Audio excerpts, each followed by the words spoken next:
I'm Corbett Wall with DV Auction, here with your feeder flash for Tuesday, April the 14th, brought to you in part by Brommagen Commodities. Brommagen Commodities, owned by Candy Sullivan there out of Lexington, Kentucky. They've got an office right there in the beautiful Exchange building of the brand new Bluegrass Stockyards in Lexington. She can help you out. I talk to Candy every day. She's on top of the market. She's on top of everything that affects the market, and if you guys are interested in trading some agricultural commodities, if you're interested in hedging the cattle that you have, doing some hedging on your grains, whatever you're interested in doing, she can help you out, specializing in agricultural commodities. But get a hold of Candy there at brommagencommodities.com. And she always wants me to, and I usually don't, but she wants me to put the disclaimer on there. If you start speculating in ag commodities, you can and will lose lots of money. Now, not always, but you can. But anyway, that should take care of her for that. But the board giveth and the board taketh away. Last week, we saw limit up on your cattle futures. Almost all of your 4-day trading week there, because we did have Good Friday there on Friday. But and everybody was starting to get a little bit encouraged, although your market had fallen off so bad during the onset of the coronavirus that it was taking every drop of those up the limit days to try to even get back in the neighborhood of where we're at, and still falling way behind. But we come out Monday with a lot more news over the weekend of plants being shuttered, of plants having to scale back, and we're probably going to be having protein shortages here before too awful long. That took your board down the limit, both live cattle and feeder cattle, no matter what was going on in your cash market. But just got more confirmation that these packing plants are going to be closed down. We're now hearing that JBS and Greeley is going to be dark or closed up as far as processing cattle until April the 24th. Ouch.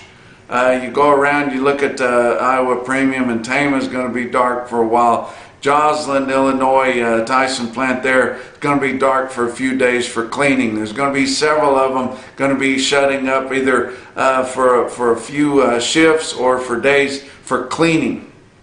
And it's all going back to this Wuhan 19 Kung Flu that is just ruining everybody's life here. We heard some stories I talked about on my last visit that your big Smithfield plant up there, the old Morrell plant in Sioux Falls, South Dakota, it's going to be closed for undisclosed amount of time, or they're just uncertain how long it's going to be closed. We're going to start getting pretty hungry here, guys, for meat. And I guarantee you, when they want real meat, there's not near enough fake stuff to go around, and it's not going to satisfy them. So they're going to be looking for real red meat, especially. But I tell you what, we're having to euthanize and destroy chickens, hogs. We're dumping millions of gallons of milk every day because we just can't get the logistics down. We can't get everything moved around. Our production is shut down, and it's just a real mess. But it won't take very long. You give it another week or 10 days, and they're going to have a hard time finding product to get on the shelves. And it's not going to be just because of trucking. It's going to be because we're not getting enough of it processed and moved through. We eat about 80% of our meat here. And if we're down more than that on this production, and then their freezers were pretty well cleaned out whenever that started, because they cleaned those out initially whenever we had the panic buying there. So we're going to get in a big problem here, guys, before too awful long, and then the panic is really going to set in. But we've got to figure out a way to get these plants opened up and get this production back up there where it needs to be. But I want to continue to talk about our 30-14 movement. we've hit a nerve and shook the cage, and now we've got organizations that weren't doing anything before, but as soon as we started the big push on the 3014, now they're fighting back against us, and that is exactly why we never get anything done in the cattle business, and they want something that's unattainable. I want to show you this this chart here. This is for the first quarter of 2020. This is a breakdown of how the cattle were sold in the first quarter of the year there. And if you look, it has nationwide and then a 5-area feeding region. I want to concentrate on your 5-area feeding region and then some of your key regions. But in your 5 areas, negotiated trade made up about 22%, or exactly 22%. Your formulas were about 70%. So that is fresh news right there. Your forward contracts, 5.8. Negotiated grids didn't make up hardly anything at all, about 2.5%. Now what we are proposing here is to mandate a minimum of 30% in every single facility, and not in every region, not in every state, not in the 5-area region. We're wanting it in every single facility that harvests enough cattle to report to the mandatory price reporting, and that threshold is about 1,000 a day. So all of your major packing plants, 30%. So you guys, before you guys say, aha, look right there, Iowa and Nebraska are over 30% already. Okay, you're right. Iowa's just over 50%. We've got a lot of small farmer feeders there. We've got some healthy auctions there that help out with your negotiated sales. And Nebraska is just barely over that 30%. If we get the 30% minimum, both of those will go up, because we're going to have plants from other states coming in there and buying those cash cattle and going up. And why is there so many cash cattle? They've got premium quality cattle. Not so much in the southern plains, but you get up there and they've got premium quality cattle, and your packing facilities, all the onus is on your packers. None of it on your feeders. None of it on your feeding areas. It's all the onus is on the packers. So they will be going into those areas where those premium quality cattle are. They will be competing. Some of your packing facilities that don't buy near 30, and there's a lot of them up there in the Midwest, and they will be coming into the market. It is going to boost both of those numbers and make them a lot more healthy. But the big change is going to be in your southern plains, and you see where Kansas is well under 20%, and Texas is only 7% negotiated trade. Now, are you starting to see why we'll never get 50? We'll never get 50, guys. And I'm telling you, I've talked to the big corporate feeders up there. They will quietly stand by and root for us in the background to get the 30 done, to get a better price out there, to have more strength to those weighted averages, to make the industry healthier, to help people save their ranches and continue to be able to do business. They'll stand back and let us do that because it still allows them to live. But we try to get 50%. They will get together with the packers who they are already in bed with and in a contract with, and they will shut it down. They absolutely run NCBA, and they will shut it down. So what do you want to do? Do you want to get something out of this deal, or do you want to get nothing? Me, for one, I think we have to have a victory here. We absolutely have to have a victory here, and if we don't get the victory, we're pretty much done for. We've just about given it all up already. You see there, in your 5-area feeding region, we're 70 and 22. But you got to leave room in there. Some of these guys, especially guys that like to feed plainer kind of cattle, they like to grid their cattle. Not necessarily, they won't get a negotiated grid in a lot of places, but they like to grid their cattle. And they should be able to get to do that. The 30% would make so much difference. So much difference that it would absolutely save the industry. We would some of your fed cattle auctions would get more robust. And speaking of robust, we didn't just pick the 30 out of thin air. Your Dr. Stephen Kuntz there from Colorado State that has done a lot of research on there. Most of it has been funded by your checkoff dollars. He says that to get robust price discovery in the fed cattle arena, it takes about 30%. So that's good enough, guys. Since we can't get to 50, I'll promise you we won't get 50, okay? I'm just going to promise you right now that we won't get 50. And you're not going to get a standalone bill, and President Trump's not going to sit at his desk and sign it with 20 different pens and hand it out to all the cowboys that are standing around. We're not that big, guys. We're barely 1% of the population. It won't happen. You can't get it. It's like some of the other things that you're fighting for. You're never going to get them. You might as well compromise, and so many people are not willing to compromise at all.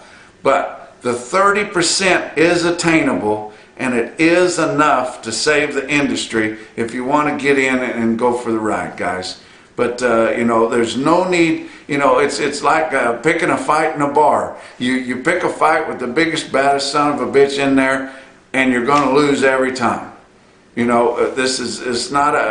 not David against Goliath. We're not going to have a magic slingshot here. Not going to happen, guys. You just can't change the industry that much. Now, if we could get to 30 and we get more robust and things start happening and we have competition and people start being able to live, maybe in 5 years, whenever we reauthorize mandatory price reporting again, maybe we can move it up to 50 at that point. But you can only turn the tide so much, guys. 7.1% to 30, that would be like moving mountains in Texas. And you've got to do it all together. It's got to be the 5-area feeding region. I know you guys in the north look down on the guys in the south. Well, the guys in the south don't think a hell of a lot of you guys up there either. I'm just telling you that. But you've got to work together. It's got to be the 5-area feeding region. And some of that other information that come out of Dr. Kuntz's study there states that no other area of the 5-area feeding region has as much impact on price discovery than Texas. Even though they don't trade that many there, he's ran the regression on it, and no other area has as much impact on price discovery than Texas. If we get Texas turned around and get that much negotiated trade in there, it is going to not help, it's going to save the entire industry. But if you want to pick a fight that you can't win, go ahead. I'd love to have 50. Yeah, I'd be all for it. Not going to happen. I guess we might as well just make a rule that it's a federal offense for people to eat fake meat and they go straight to the electric chair. I'd be for that too. Probably not going to get it. There's a lot of things out there. We could completely outlaw any stick of beef coming in from another country. Doubt we're going to get that, guys. We could just do all kinds of things that everybody thinks would be a wonderful idea, and you can say, by God, we're not going to compromise. You don't get anything done without compromising, and the 30% is a compromise because it's achievable. We can get that done, and if you guys want to get along and try to help, we can. We've got a link out there. It's soon going to be on the U.S. Cattlemens Association's website. Right now, it's on the National Beef Wire, nationalbeefwire.com. If you get on there and scroll up through the news items on there, you can get to the minimum requirement of negotiated cash trade. And it's got a deal you can read on there, and you can put your name on there, the name of your organization or your ranch or your feed store or your sale barn or whatever you want, and it will be included on there. So this is one reason that we're not really going all out for the associations. If you have a Cattlemen's Association, we would love to have you. But what we're really wanting is we're wanting boots on the ground, big outfits that are involved in this. I've talked to several of them already. I talked to the guys out west, Western Video Market, the big video cattle auction that's headquartered out of California and comes all the way over to Nebraska and Iowa. They're wanting to sign on to it. We've got a lot of big sale barns that are going to sign on to it. We've got a lot of big ranchers, big feedlots that are going to sign on to it. Those are the people that build this business, and I don't hate to step on toes, but small associations, you know, county associations and things that have a hamburger cookout every summer, and the guys get around and talk about their pet cows. That's not going to do it.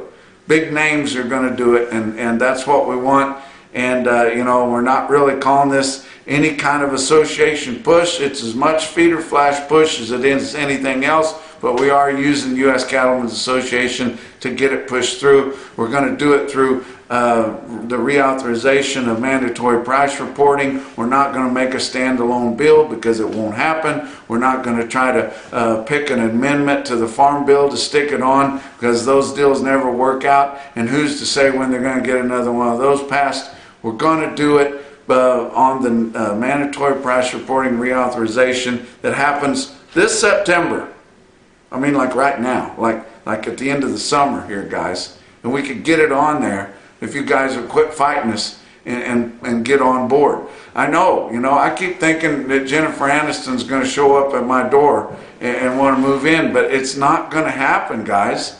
You know, I'm going to have to get them a little plainer and a little fatter probably. That's just the way it's going to be. Let's look at the board for Monday. April live cattle futures down to $3 limit. We're not at expanded limits yet on your fat cattle, but at $91 even.